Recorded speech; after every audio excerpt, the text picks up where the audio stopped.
Okay, memo wakwaba emfa emra GH Live Studio. Yeba betin komo edi afa krobia kumasi asante Kotoko ho na unim se enchekra na liga yebo no ya bana wiye aka matches kakra bi 4 matches na league no enso abana wiye Kotoko team no ahyase a omo recruitment yede mu nkomo enso edi ebema won ibenya motere na yawuram na yede mu nkomo nyina enso etimi edi amount na player nidin edi Samba Gilbani Ndongani Oneil na Kotoko team no epese omo extend the contract emu nkomo ewo hwa yede bro sanso ena goalkeeper nidin edi Frederick Asare na Frederick Asare nkomo no ewo ha sei nana apenkra eno no ene no akwakohia na nkomo didi akoso nyina no aha ana ekutaye yede nyina enso edi bro friendly game enso ekoso ahead of Dreams FC gamer and also because Nyankopon yadma Sunday training report nyina ewo ha sei ya yede bro enso ewo ha sei midin ere nanaba kwami gracious ye na yegyinam ere dwumadi no enso ede bro debia enso ewo ahase mankizito mono so ewo akira odo so support ema dwumadi no enso eye kama enso ewo hona yedi nkomo emfamfiri friendly gamer ekoso enso ewo AJ Sports Complex na eno ekoye se the youth team ene the senior team no ana a boy ayonkofa akensi na wonim say every Thursday coach Abdul Karim Zito ebefa team no every Thursday biano friendly game ekoso last week was Namoro Football Club and this week and so Kotoko youth in the porcupine the young porcupines now friendly game no ekoso no and enrade 3 goals and Kotoko senior team no ya the youth team no and so etimi eti ekanimu ba kona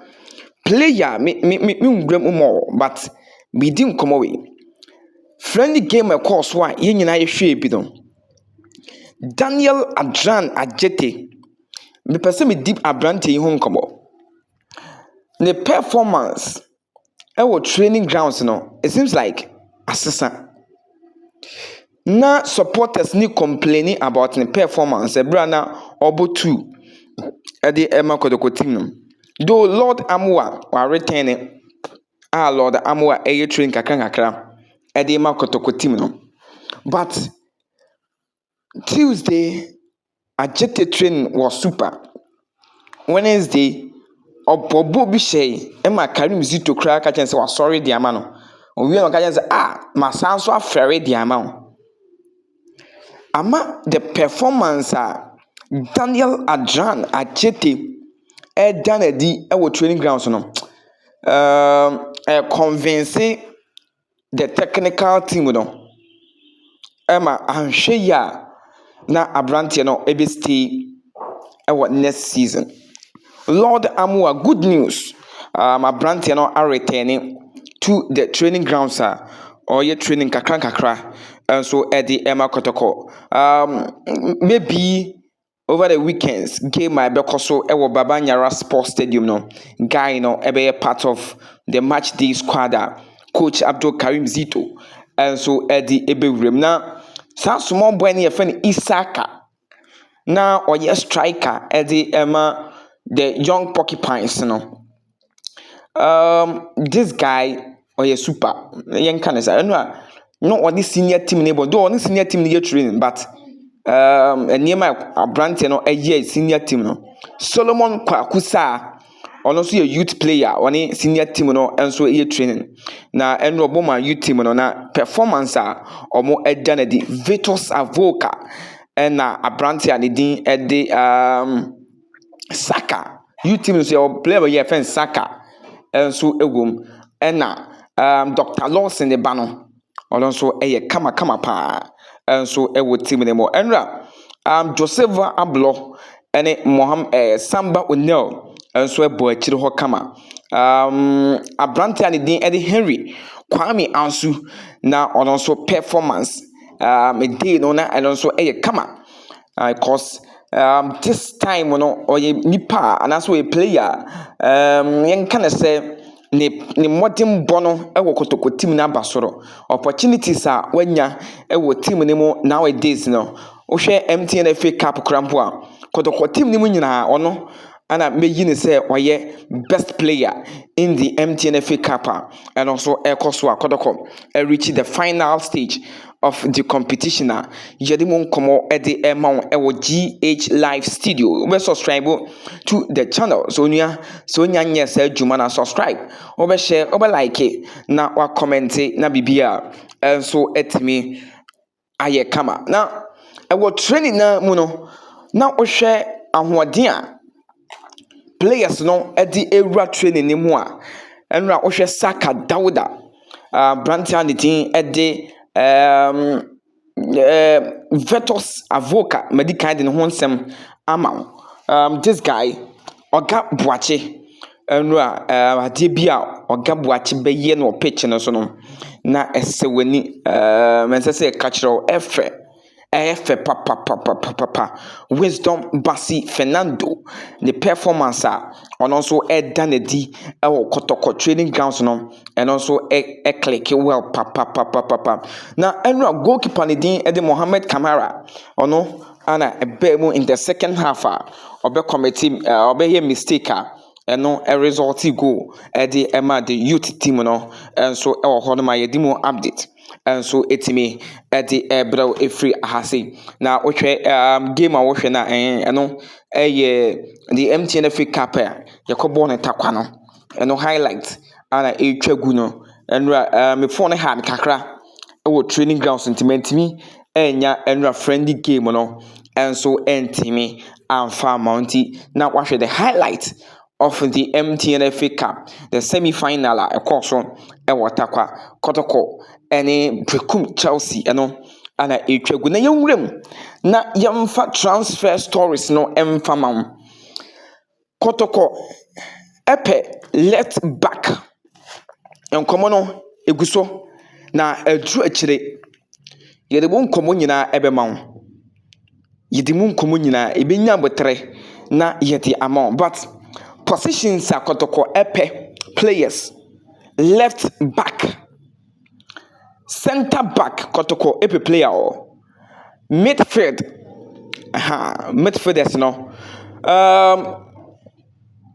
Walid Neymar omo Kotoko team ne pe no mari kind the first name the amount Walid Neymar Kotoko epeno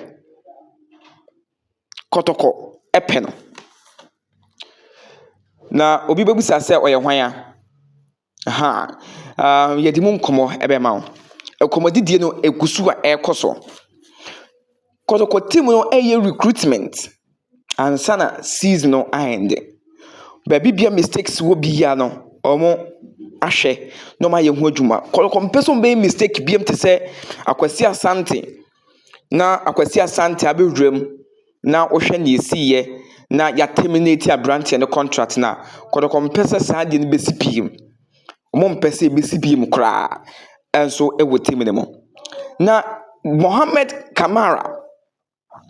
obestay papa the modern bono aso the technical team no any na penkra Samba Gilbani in Dongani Oneil the contract extension comedy no air koso only so buy no a 2 years contract and a signing ma Kotoko na omadi nkomo no amana kwa ekira ma brand na kra mu da tudwa se ne football life career na aka no opese o spending nyina okumase na odisi akan ema club ya Kumasi Asante Kotoko sa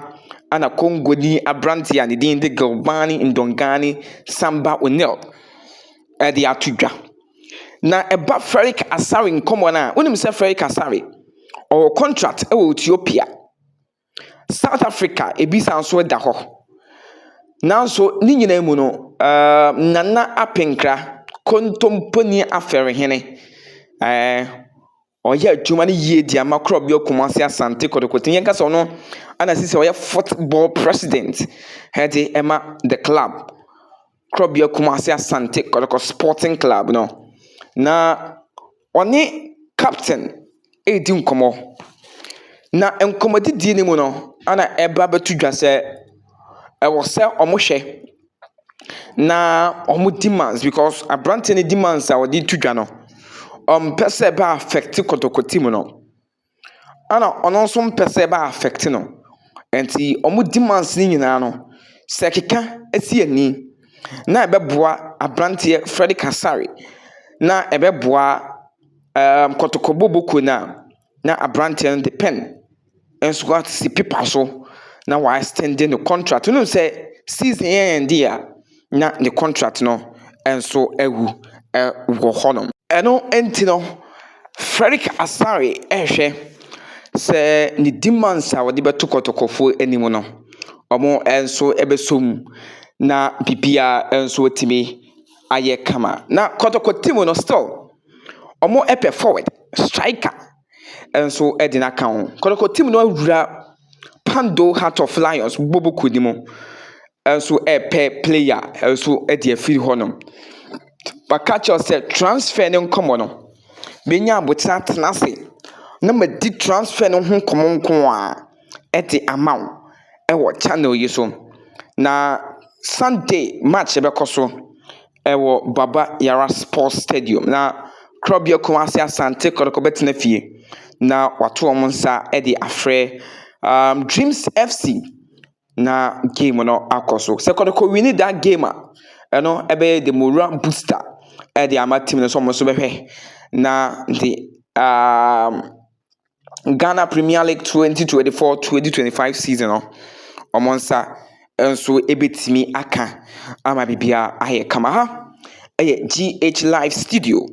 obe subscribe to the channel obe like obe share na wa comment Kizito boss me da se enso ewo hono